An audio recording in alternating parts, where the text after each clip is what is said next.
మన ప్రభువు ప్రియ రక్షకుడైన యేసుక్రీస్తు నామములో మీ అందరికీ చెల్లిస్తున్నా. ఈ ఉదయకాల సమయంలో దేవుని మాటలు ధ్యానించడానికి మీ ముందుకి ఇలాగా దేవుడిచ్చిన అవకాశాన్ని బట్టి దేవునికి మనసారా కృతజ్ఞతులై ఉన్నాను. చిన్న ప్రార్థన చేసుకుని దేవుని మాటలో ఈ పూట ధ్యానం చేద్దాం. మహాగణుడవు, మహోన్నతుడవు, సర్వాధికారి, సర్వసృష్టికి కారణము కూడా ఈ ప్రభువా ఈ యూట్యూబ్ ద్వారా బిడ్డలను ప్రభు ఈ వాక్యాన్ని అందించడానికి నువ్వు ఇచ్చిన అవకాశాన్ని బట్టి నీకు స్తోత్రం చెల్లిస్తున్నా. నీవే గొప్ప దేవుడు, సర్వాధికారి, సృష్టికర్త, బలమైన దేవుడు, బలపరచు దేవుడు, సహాయకుడు, సర్వాధికారి, నీకు స్తోత్రం చెల్లిస్తున్నా.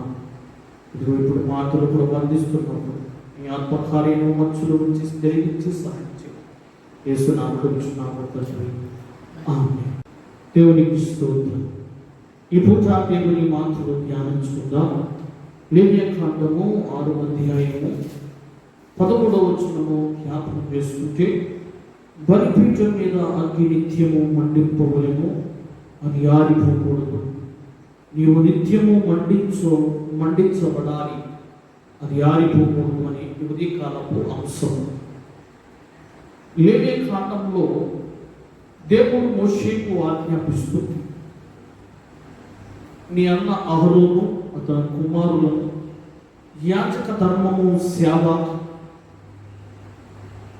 ఇలాగ చేయాలి అని 8వ వచనం నుంచి జ్ఞాపకం చేసుకుంటూ, అది రాత్రియు పగలు కూడా ఆ జ్వాల మండుచుండవలనే కానీ అది ఆరిపోకూడదు.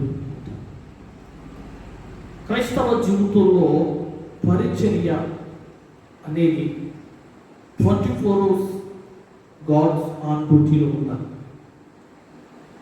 లోకములో కొన్ని గంటలు, కొన్ని పరిస్థితులు విశ్రాంతి దొరుకుతాయేమో కానీ సేవ అనే దగ్గరికి వచ్చేటప్పుడు, యాజక ధర్మం దగ్గరికి వచ్చేటప్పుడు సేవకుడికి విరామం, విశ్రాంతి ఉండదు అనేది ఇక్కడ రాయబడిన వచనాలు మనకు అర్థమవుతుంది. యాజకుడు బలిపీఠము దగ్గర ఏం చేయాలి, అది నిత్యము మండించబడుతూ ఉండాలని, మండించబడాలి అని చేయవలసిన నియమము ఏంటి అనే విషయాన్ని ఇక్కడ జ్ఞాపకం చేస్తున్నాడు. ఆ బలిపీఠము దగ్గర ఆ నిప్పు మండుతూ ఉండాలి, కానీ పొరపాటున కూడా ఆరిపోకుండా సేవకుడు కనిపెడుతూ ఉండాలి. రాత్రి పగలు కూడా ఆరిపోయే ముందే ఆరిపోకుండా కట్టెలు వేస్తూ అది నిత్యము రగిలించబడుతూ ఉండాలి. దేవునికి స్తోత్రం. ఈ పూట నేను చెప్పబోయే మాట ఏంటి అంటే, బలిపీఠము ఏంటి, నిప్పు ఎవరు అనే విషయాన్ని నేను ఈ ఉదయకాల సమయంలో జ్ఞానం చేసుకుందాం. బలిపీఠము మీద నిప్పు మండుచున్న, ఆ బలిపీఠం మీద నిప్పు మండుతున్న అగ్ని ఎవరు అనే విషయాన్ని జ్ఞాపకం చేస్తే, బలిపీఠము నీవు, క్రైస్తవుడు, దేవుని కుమార్తె. మరి నిప్పు ఎవరు అనే విషయాన్ని జ్ఞాపకం చేస్తే, లేవ్యకాండం 9వ అధ్యాయంలోనే చాలా స్పష్టంగా రాయబడింది. 24వ వచనం, యెహోవా సన్నిధి నుండి అగ్ని బయలు వెళ్ళి బలిపీఠం మీద దహన బలి ద్రవ్యము ప్రభు కాల్చవేసెను. అంటే అగ్ని ఎవరు అంటే దేవుని ఆత్మ, దేవుని సన్నిధి, దేవుని శక్తి. అది ఎక్కడి నుంచి బయలుదేరింది అంటే, ఆకాశపు యెహోవా సన్నిధి నుంచి బయలుదేరి దేవుని బలిపీఠం, లేకపోతే దేవుని సన్నిధిలో ఉన్న క్రైస్తవుడు, అది క్రైస్తవుడులో మండించబడాలి. దేవునికి స్తోత్రం. మోషే, నిర్గమకాండం 3వ అధ్యాయం 1వ వచనంలో, మోషే ఒక కొండ మీద వెళుతూ మందను తీసుకువెళ్తూ ఉన్నప్పుడు అక్కడ మనకు చాలా విషయాలు తెలుసు. పొద మండుచుండనే కానీ పొద కాలి పోలేదు. యెహోవా అగ్ని ద్వారా ప్రత్యక్షపరచబడ్డాడు. యెహోవా ద్వారా అగ్ని ప్రత్యక్షపరచబడిన తర్వాత జరిగే పరిణామము మోషేతో మాట్లాడు. పొద మండిపోతుంది కానీ పొద కాలి లేదు. బలిపీఠము నీవు నేను అయితే మనలో ఉండేది దేవుని ఆత్మ. అది ఆరిపోకూడదు. ఆరిపోయిందా చీకటి ప్రవేశిస్తుంది, చీకటి కార్యాలు ప్రవేశిస్తాయి, శరీర కోరికలు, శరీర కార్యాలు ప్రవేశిస్తాయి.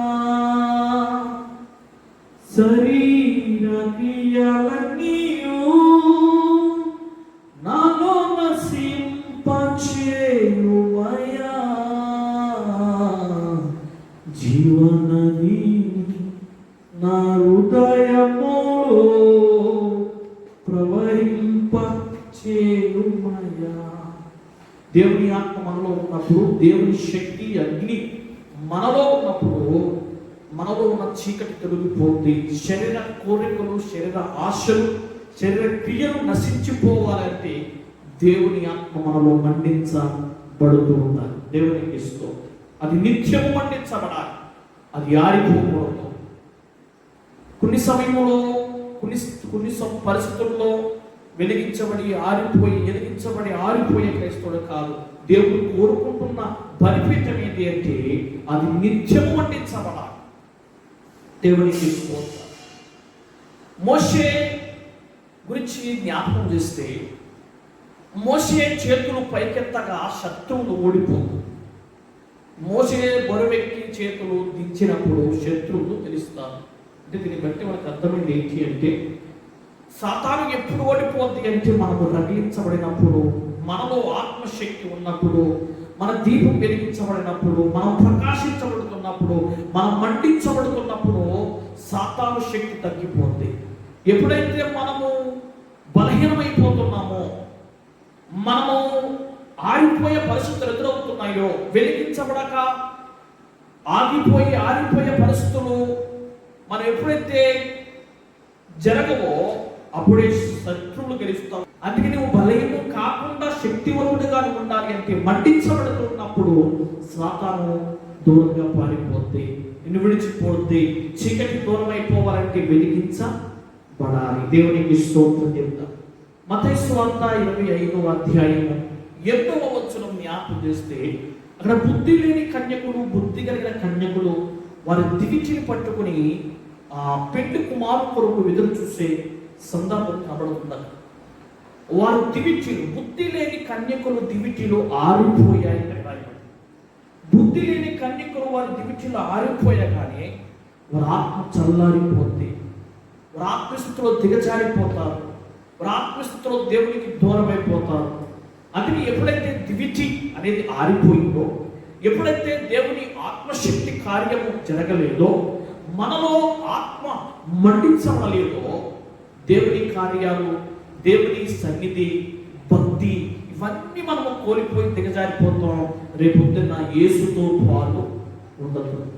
మీరెవరో నాకు తెలియదు అంటాడు ఆ 25వ అధ్యాయంలో. దివిటీలు ఆరిపోగానే, అంటే దివిటి అని మాటకు అర్థము ఆత్మ ఆరిపోయి అంటారు, మీరు దేవుని ఆత్మను దుఃఖపరచకండి. మనలో అగ్ని మండించబడింది, ఆత్మ కార్యాలు మన జీవితంలో జరిపించబడుతున్నాయి. ఆత్మ తీవ్రత భావం ఎప్పుడు ఉందనే సంగతి మనకు ఎలా తెలిసింది అంటే, మనం చేస్తున్న మన క్రియలు, మనం చేసే మన నడతలు, మన ప్రవర్తన ద్వారా మనము దేవుని ఆత్మ మనలో మండుతుందా, ఆరిపోయిందా? మనలో దేవుని శక్తి పనిచేస్తుందా, లేకపోతే దేవుని ఆత్మ వెడలిపోయిందా అనేది మన ప్రవర్తన, మన క్రియల మీద ఆధారపడింది. ఇర్మియా రాసిన గ్రంథము 20వ అధ్యాయము 9వ వచనంలో రాయ మాట ఏమిటంటే, చూద్దాం ఒకసారి మాట చూద్దాం. ఇర్మియా రాసిన గ్రంథము 20వ అధ్యాయము 9వ వచనము జ్ఞాపకం చేసుకుంటే, ఆయన పేరుని నెత్తము, ఆయన నామమును బట్టి నేను ప్రకటింపను. నేను అనుకుంటున్నా ఆయనను నా హృదయములో అగ్ని వలె మండుచున్న ఎముకలను మూయబడినట్లుగా నేను ఏడ్చి విసిరి ఉన్నాను, చెప్పక మానలేదు అంట. కొన్ని పరిస్థితులు బట్టి, కొన్ని కష్టాలు బట్టి, ఉన్న మన తీవ్రత, మన బాధను, మన భారణ బట్టి కొన్నిసార్లు మనం ప్రార్థన చేయలేము, ప్రభు దగ్గర మొరపెట్టలేము. మనకున్న సమస్యను బట్టి అక్కడ ఇర్మియా గ్రంథంలో కొన్ని విషయాలు చూస్తే, వారు దేవుని మాటలు ప్రకటిస్తున్నప్పుడు గేలి చేస్తూ నవ్వుతూ నవ్వులు పాలు చేస్తూ హ్యాండ్ చేస్తూ ఎగతాలు చేస్తున్నారంట. అప్పుడు ఇర్మియా కనిపించిందంట, దేవుడి నామాన్ని ప్రకటించకూడదు ఇంకా. నాకు ఎందుకంటే బాధ, ఎవడ చేత నేను ఎందుకు పడాలి ఈ మాట, ఎవడ చేత నవ్వులు పాలు ఎందుకు అవ్వాలి నా జీవితము, నేను ప్రకటించను అనుకున్నాను. అయినను నా హృదయంలో ఉన్న మంటను బట్టి నేను ప్రకటించకుండా ఉండలేను. అంటే దేవుని ఆత్మ ఎప్పుడు పనిచేస్తుంది అంటే, నువ్వు ఉద్రేకంగా ఉత్సాహంగా నీకు అన్ని వచ్చి అన్ని కలిగినప్పుడు దేవుని ఆత్మ పనిచేయడం కాదు. దేవుని ఆత్మ ఎప్పుడు పనిచేస్తుంది అనే విషయాన్ని జ్ఞాపకం చేస్తే, నువ్వు దుఃఖంలో ఉన్నప్పుడు కూడా దేవుని ఆత్మ అంటే నీవు నిరాశ పడబో, కృంగిపో. ఉత్సాహంలో ఉన్నప్పుడు దేవుని ఆత్మ నీలో ఎంత పని చేసిందో, నిరాశలో ఉన్నప్పుడు కూడా నువ్వు అంతగా దేవుడి కొరకు పని చేయాలి. దేవునికి స్తోత్రం. నా హృదయం అగ్గువలే మండుచుంటేనో, నేను ఆయన పేరెత్తకూడదని, ఆమె ప్రకటించకూడదని నేను అనుకుంటుని, కానీ నాలో ఉన్న తీవ్రత, మంట, భారము యేసు కోసం ప్రకటించేలా చేసి దేవునికి స్తోత్రం చెప్తాను. ఎనిమిదము శ్రమలు, వ్యాధులు, శోధనలు, ఇరుకులు, ఇబ్బందులు, అభాసాలు, నవ్వు, ఎంతమంది ఏమన్నా కానీ నేను చెప్పకుండా ఉండలేను, ప్రార్థించకుండా ఉండలేను, భక్తి చేయకుండా ఉండలేను అని ఎంతమంది క్రైస్తవులు ఈ విషయంలో మనం తలెత్తలేదు.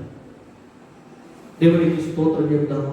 కుటుంబాలు దీవెనకరంగా ఉండాలంటే, మన కుటుంబాలు ఆశ్చర్యకరంగా ఉండాలి అంటే, మన సంతతి ఆశ్చర్యకరంగా, మేలుకరంగా, సంతోషకరంగా, ఆరోగ్యకరంగా, అన్ని స్థితుల్లో, అన్ని పరిస్థితుల్లో, అన్ని రంగాల్లో వారు రాణించాలి అంటే మనం చేయవలసిన పని ఏంటి అంటే, నిత్యము మండించబడాలి.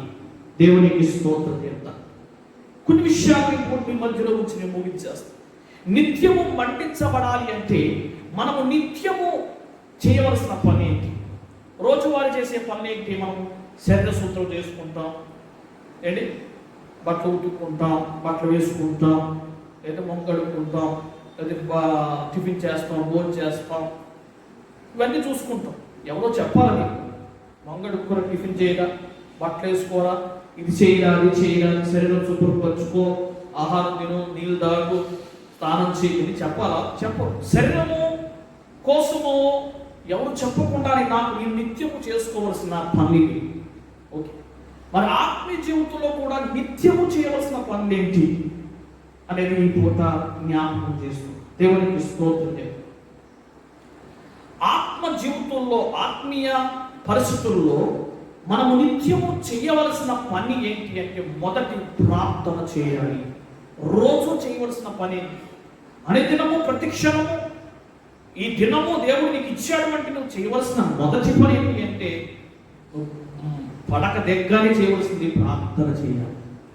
క్రైస్తవుడికి అలవాటైపోవాలి. మనము ప్రార్థన చేసేటప్పుడు కొంతమంది కుదిరితే 3 ఉన్నప్పుడు, లేకపోతే నియమించుకున్నప్పుడు, లేకపోతే కొన్ని పరిస్థితుల్లో మనం ప్రార్థన చేస్తున్నాం. గుండె భారమైనప్పుడు, పరిస్థితుల ద్వారమైనప్పుడు ప్రార్థన చేసుకుంటాం, మంచిదే. కానీ రోజువారీ చేయవలసిన పని ఏంటంటే ప్రార్థన. ఖచ్చితంగా నీకు బాధ ఉన్నా, కష్టం, నిందున్నా, పనులున్నా, ఎన్నున్నా కానీ నువ్వు మొదట చేయవలసింది ప్రార్థన. హల్లెలూయా. శరీరము ఊపిరి ఆడకపోతే మనిషి చచ్చిపోతాడు. ఆత్మీయ జీవితంలో ప్రార్థన లేకపోతేనంట ఆత్మీయ జీవితం చచ్చిపోతాడు. నాకు భక్తుడు చెప్తుంటాడు, లోకా సువార్త 18వ అధ్యాయం 1వ వచనం అంటాడు, విసుకక నిత్యము మీరు ప్రార్థన చేయాలి. ఒక పూట చేయండి, లేదా కుదిరితే చేయండి, లేకపోతే 1 సంవత్సరం చేయండి, లేకపోతే నీకు టైం ఉన్నప్పుడు చేయి అనల్లా. విసుకక నిత్యము. ప్రతిరోజు మనం ఫోన్ చేస్తాం, ప్రతిరోజు మనం మొహగడుకుంటాం, ప్రతిరోజు నియమించుకున్న కొన్ని పనులు ఉన్నాయి, ప్రతిరోజు చేయవలసిన పనులు ఉన్నాయి. ప్రతిరోజు ఎలాగైతే నువ్వు క్రమం తప్పగా పని చేస్తున్నావో అలాగే ప్రతిరోజు చేయవలసింది ఈ ప్రార్థన. నీవు నిత్యము మండించబడాలి. దేవునికి స్తోత్రం. దానియేలు గ్రంథము ఒక మాట చదువుతున్నాను. 6వ అధ్యాయం చేస్తారా? దానియేలు గ్రంథము 6వ అధ్యాయము 10వ వచనము జ్ఞాపకం చేసుకుంటే, శాసనము సంతకము చేయబడిన దానియేలు తెలుసుకుని అతడు తన ఇంటికి వెళ్ళి యథాప్రకారం అనుదినము ముమ్మారు మోకరికి తన ఇంటి పైగతి వెళ్ళి ప్రార్థిస్తున్నాడు. ఏం చేశాడండి? దానియేలు బబులోను దేశంలో బానిసగా నివసించిన తర్వాత ఇట్టి శాసనము సంతకము చేయబడిన దానియేలు తెలుసుకున్నను అతడు తన ఇంటికి వెళ్ళి, ఇట్టి శాసనము అంటే అది మరణ శాసనం. ఎవడైనాను ఏ దేవుడైనా ప్రార్థన చేస్తే సింహాల గుహలో వేసేయని శాసనం అది. ఆ శాసనము మామూలుగా అది జరిగినా కానీ ఇతడు పని ఏంటి అంటే వెళ్ళి ప్రార్థన చేసుకోవాలి. ఈ లాక్డౌన్ అవ్వక మునుపు మనము దేవుడి మందిరంలోకి వచ్చి ప్రార్థన చేసుకుని భక్తిగా జీవిస్తూ కొద్ది గొప్ప దేవుడి మాటలు వింటా ఉన్నాం, బాగానే ఉంది. లాక్డౌన్లో చేసే పని ఏంటి? ఈ మాటలు వింటున్న బిడ్డలారా, దేవుని వాక్యాన్ని ఎంతవరకు మనం ధ్యానం చేస్తున్నాం? ప్రార్థన ఎంతవరకు జరుగుతుంది మన జీవితంలో? భక్తి ఎంతవరకు సాగుతుంది క్రైస్తవ జీవితంలో?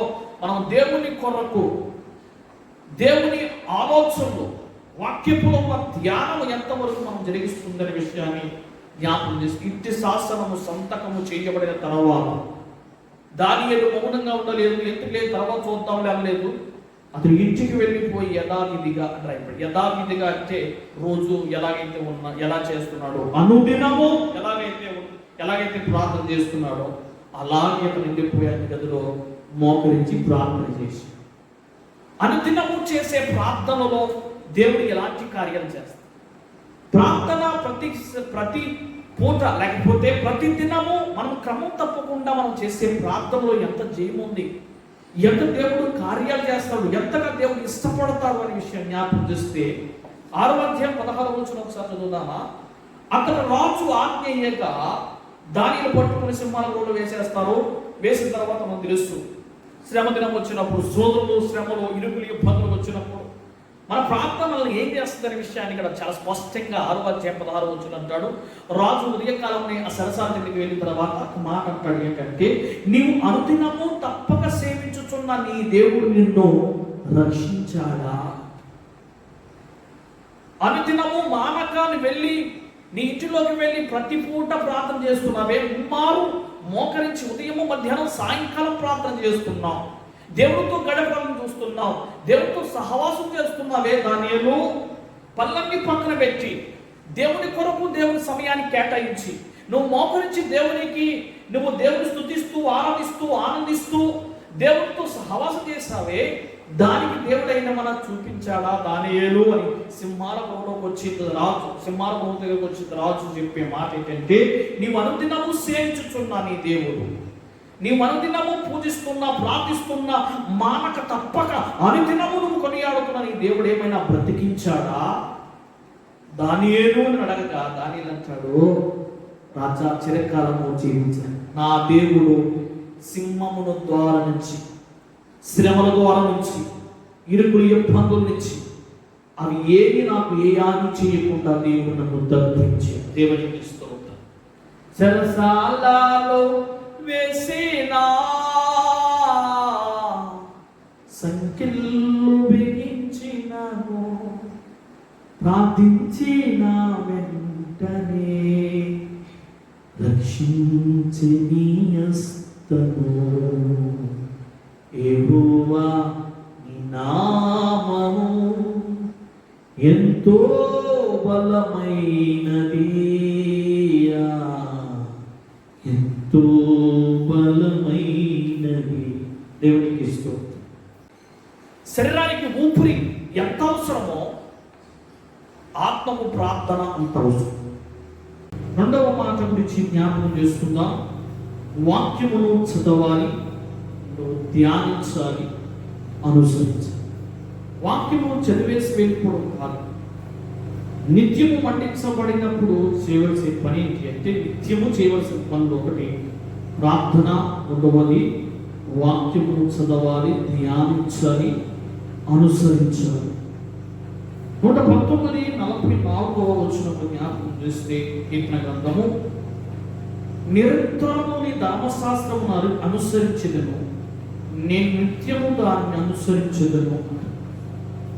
కీర్తనకారుడు చెప్పే మాట ఏంటంటే, నిరంతరము నేను చేయవలసిన పని ఏంటి అంటే వాక్యమును ధ్యానించుకోవాలి, వాక్యమును అనుసరించాలి, నేను వాక్య ప్రకారంగా బ్రతకాలి. నేను దినచర్యను చేయవలసిన పని నిరంతరము దేవుని మాటలు, ఆయన కట్టడలను, ఆయన శాసనములను, ఆయన ఉపదేశములను నేను ఆలకించినప్పుడు ఆయనకి ఎంతో ప్రియమంట. మనము దేవుని మాటలు, వాక్యమును చదివితే దేవుడికి ఎంతో ఇష్టమంట. దేవునికి స్తోత్రం చేయాలి. రోజంతటిలో ఒకసారైనా మనం బైబిల్ చదువుతున్నాం, ఒక అధ్యాయమని మనం చదువుతున్నామా?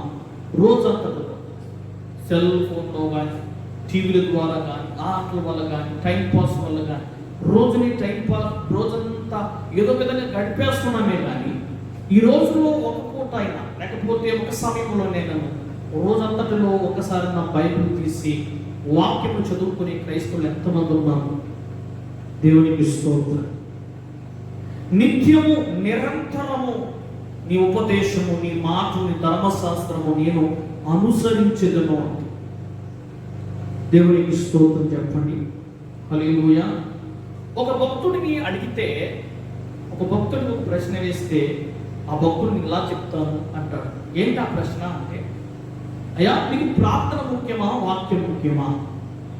ఏదో ఒకటే చెప్పాలి అంటాడు.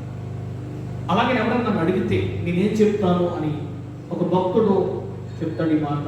ఎవరైనా నీకు వాక్యం ముఖ్యమా, ప్రార్థన ముఖ్యమా అని అడిగితే, ఊపిరి వదలడం ముఖ్యమా, ఊపిరి తీసుకోవడం ముఖ్యమా అంటాను. నిజమే. వాక్యము ముఖ్యమా, ప్రార్థన ముఖ్యమా అని ఎవరైనా అడిగితే అంట ఆ భక్తుడు చెప్పే మాట ఏంటి అంటే, ఊపిరి వదలడం ముఖ్యమా, ఊపిరి తీసుకోవడం ముఖ్యమా? రెండో ముఖ్యమే. అలాగే దేవుని మాటలు చదవడము, అనుసరించడము, ఆలకించడము ఎంత అవసరమో ప్రార్థన కూడా అంతే అవసరం. వాక్యము ద్వారా దేవుడు మనతో మాట్లాడతాడు, ప్రార్థన ద్వారా మనము దేవుడితో మాట్లాడే కార్యం.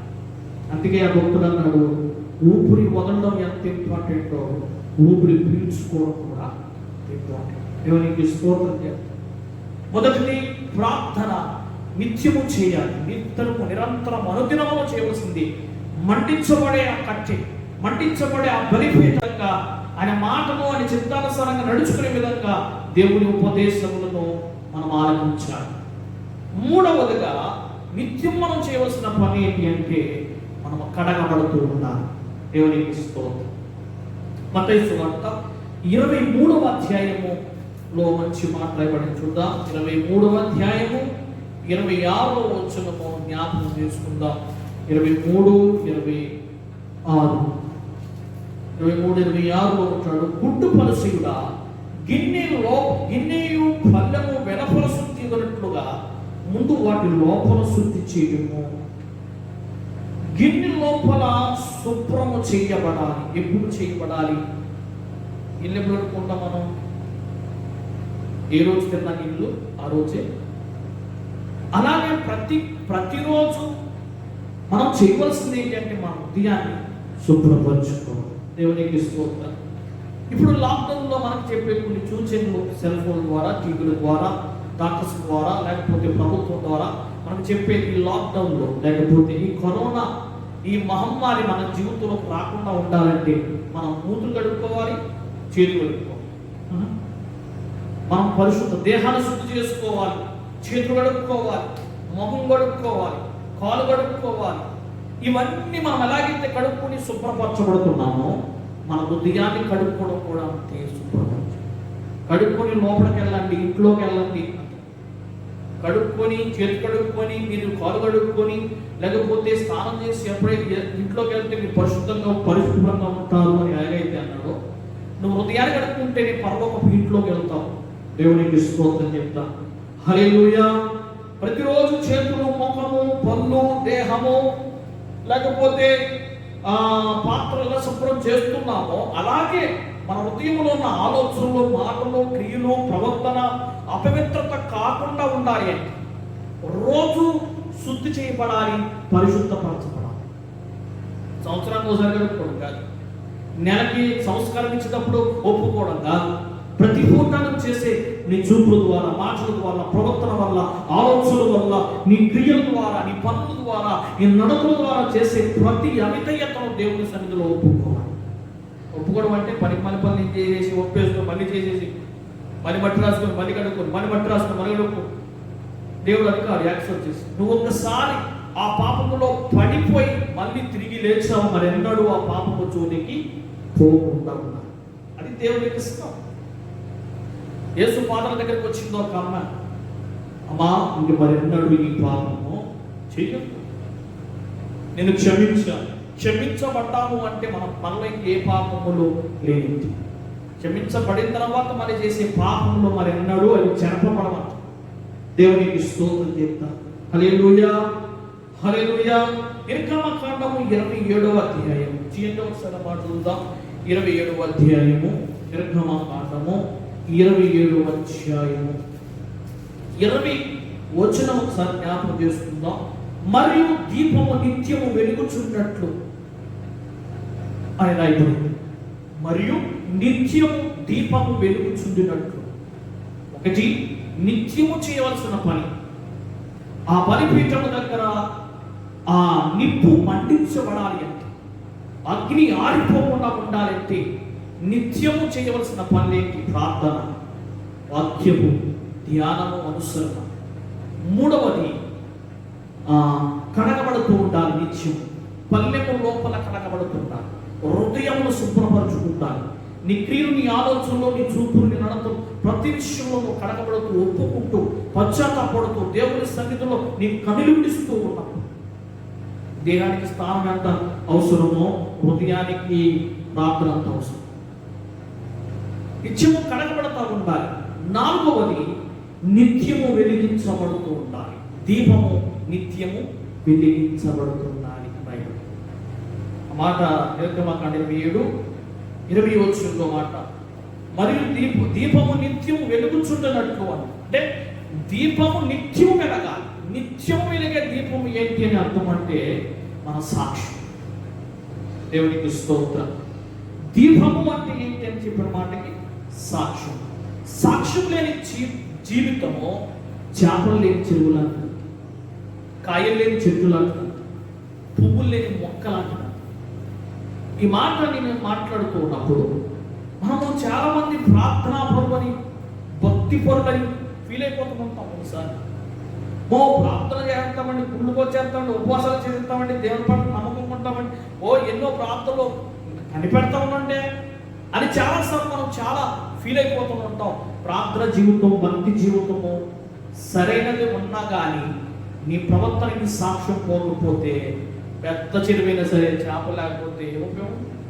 చాలా పెద్ద చెరువండి, పెద్ద చెరువే కానీ అది ఒక చేప లేదు. క్రైస్తవుడు ఉన్న గొప్ప ఆధిక్యత ఏంటి అంటే క్రైస్తవుడు మాత్రమే సాక్ష్యం.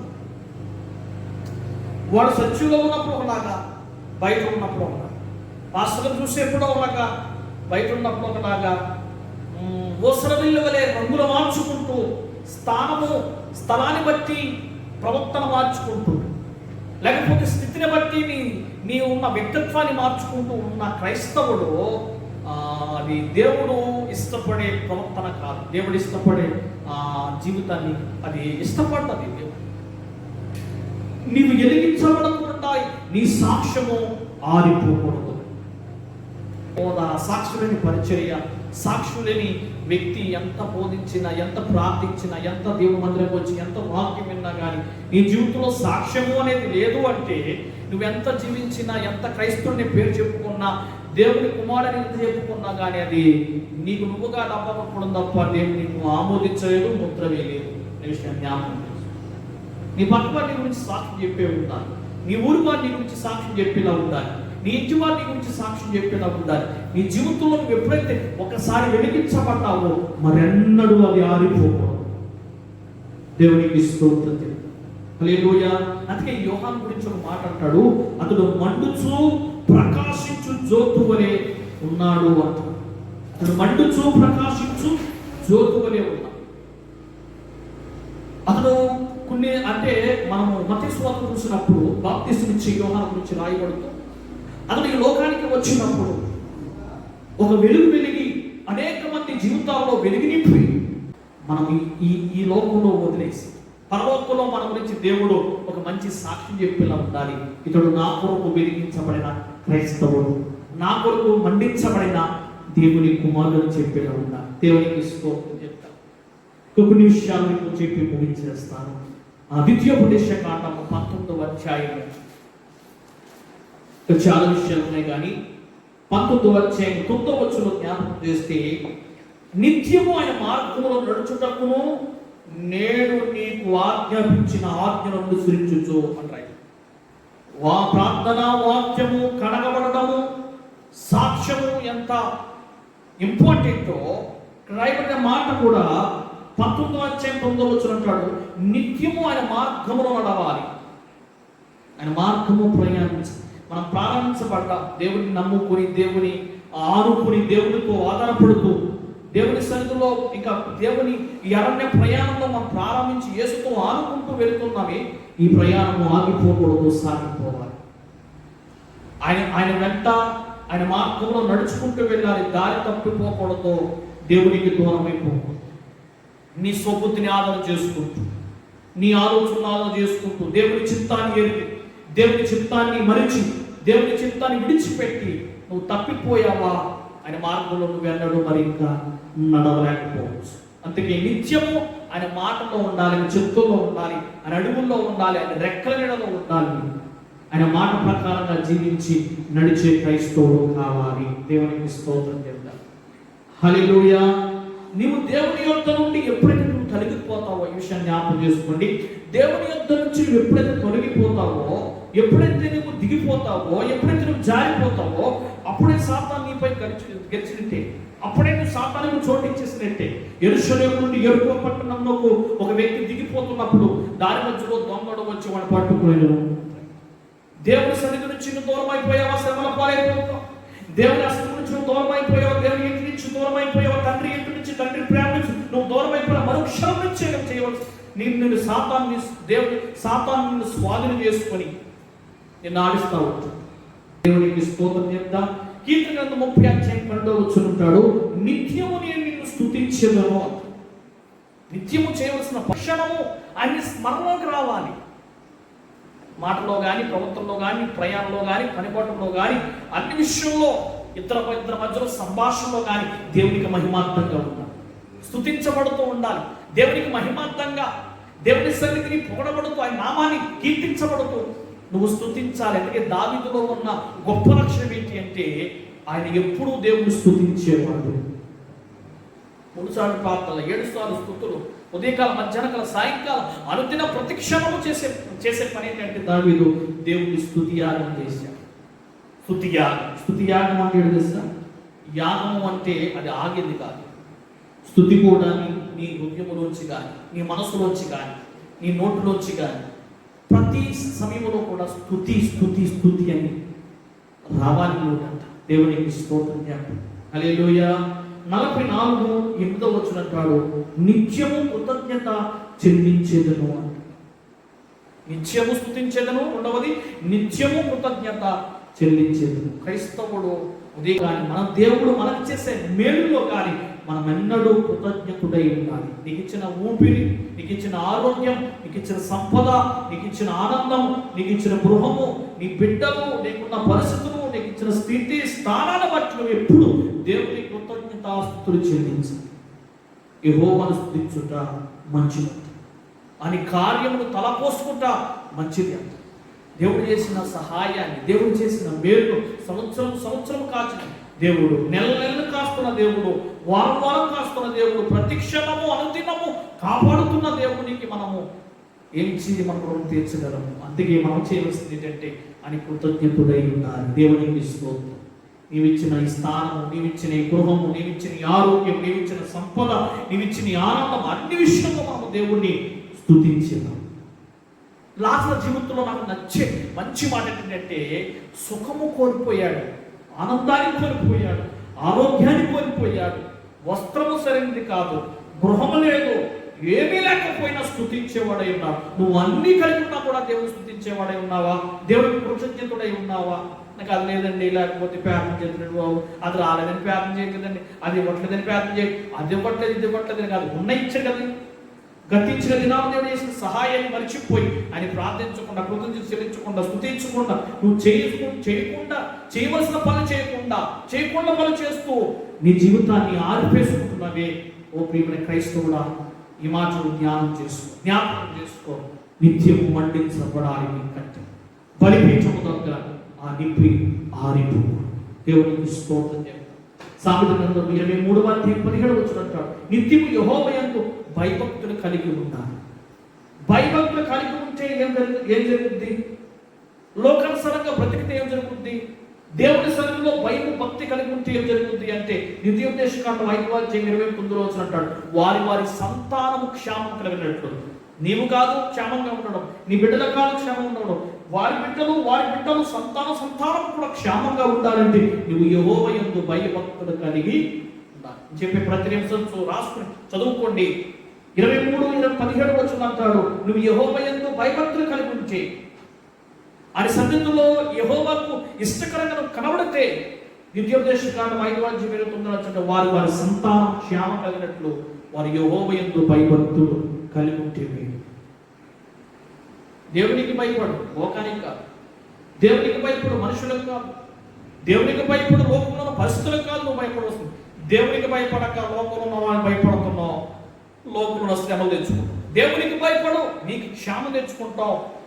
ఆరిపోకుండా నిత్యము రాత్రి పగలు మండింపబడని యాచక ధర్మాన్ని దేవుడు ఎలాగైతే వాళ్ళు నియమించాలో, ఈ బలిపీఠం దగ్గర నీవు నేను కూడా మండించబడే అంశాలు ప్రార్థన, వాక్యపు ధ్యానము, అనుసరణ, ఆత్మ జీవితంలో దేవుని ఎదుట ప్రయాణము అని చేపట్టుకుని నడిచే విధానము కడగబడుతూ ఉండాలి.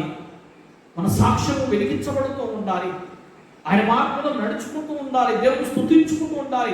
ఆయన్ని కీర్తించుకుంటూ, కృతజ్ఞత చెల్లించుకుంటూ నిత్యము చేయవలసిన పని. నీ ఆత్మలో తీవ్రత రావాలి. అయ్యో ఇది మర్చిపోయాను.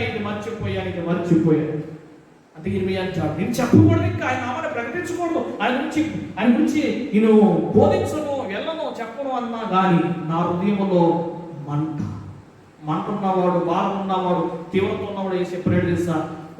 ఒకటి దేవుని విషయంలో ఏది మర్చిపోయినా కానీ మనసు పీకేస్తుంది, ఏదో పోగొట్టుకున్నా అనిపిస్తుంటుంది. ఇంకా అదేమీ లేదంటే ఆత్మ తెచ్చిపోయిందని అర్థం. తప్పుగా నీకు అనిపించలేదు అంటే నీ ఆత్మ మారిపోయింది. నువ్వు దేవుని ఎదుట నువ్వు చేయవలసిన పనులు కూడా నువ్వు చేయకుండా మర్చిపోయావు అంటే నీ ఆత్మస్థితి చల్లారిపోయిందనే విషయాన్ని నువ్వు జ్ఞాపకం పెట్టు. ఇర్మియాకు నేను చెప్పకూడదు అని కొద్ది సైలెంట్ అయినా కూడా ఆత్మను తీవ్రత ఏం చేస్తుందంటే మండించేస్తుంది. నో, శ్రమ వచ్చినా, బాధ వచ్చినా, నింద వచ్చినా, కష్టం వచ్చినా దేవుని పని జరిగిపో, ప్రకటించబడాలి, ప్రార్థన చేయబడాలి. పరిస్థితులు తారుమారయ్యాయి, స్థితి తారుమారైపోతుందని, నీ పరిస్థితుల శ్రమలు, నీకు ఇబ్బందులు ఇవన్నీ కూడా నీకు అనుకూలపరచలేదని దేవుని పని జరిగించడం మానేస్తావా? నో, నీ ఆత్మలో మంట తీవ్రత పెరగ, ఆ బలిపీఠం నిత్యము వెలిగించబడాలి. ప్రార్థన చేసుకుంటాము.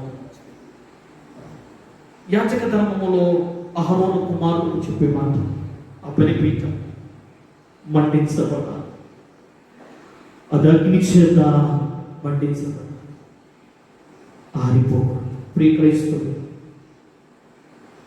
ఉజ్జీవింపబడుతున్నావా? చల్లారిపోదు. రగిలించబడుతున్నావా? దిగజారిపో. నీ బలిపీఠం మండించబడిందా? చల్లారిపోతున్నావా? ఆ బలిపీఠం నిత్యం మండించబడాలి అనేది ఆరిపో. నిత్యము మండించబడాలంటే నేను చేయవలసింది ప్రార్థన, వాక్యము కడగబడాలి, నా జీవితంలో సాక్ష్యాన్ని వెలిగించబడాలి, ఆయన మార్గంలో నడుచుకోవాలి అని చిత్తాన్ని ఎరిగి అని కృతజ్ఞతాస్తులు చెల్లిస్తూ స్తుతిస్తూ ఆయన యందు భయభక్తుల నుంచి నిత్యమును మండించబడతా, వెలిగించబడతా, దేవుని బలిపీఠము యొక్క రగిలించబడతాను. ఆత్మ దుఃఖపడుతుందా? నీకు నన్ను చూసి సంతోషించాడు ఆ దేవుడు నిన్ను నన్ను చూసి. మనం చేసే క్రియలు, మనం చేసే పనుల్లో ఆ బలిపీఠం మారిపోకూడదు. ఆ బలిపీఠం మారిందా చీకటి ప్రవేశిస్తుంది. చీకటి కార్యాలు, శరీర కోరికలు, శరీర ఆశలు నశించిపోవాలని బలిపీఠం దగ్గర అగ్గి మండించున్నారు. అవి కూడా ఎప్పటి వరకు నీ మాటలు మా వినికిడిలో తండ్రి మీరున్నారు. మీ బలిపీఠం దగ్గర మీ మాటలు నేర్చుకున్నాం. మా జీవితంలో ఉపయోగకరంగా మీరు మాట్లాడి నమ్మొచ్చు. ఈ మాటలు ఎంతోమంది చూస్తున్నారు, వింటున్నారు. వారందరి జీవితాల్లో మీరు ఈ కార్యం జరిగించండి, కృప చూపించండి. అయ్యా, విన్న వాక్యాన్ని ప్రతి ఒక్క హృదయాల్లో వినేసి వెళ్ళిపోవడం కాదు, వినేసి వదిలేయడం కాదు, వినేసి అనుసరించే బ్రతుకు దయచేసి నీ కొరకు మండించు, వెలిగించబడే జ్యోతి వలె ఉండేలాగా సహాయం చేసి కృప పొందుకో. యేసు నామములో అడుగుచున్నాము తండ్రి, ఆమేన్. అందరికీ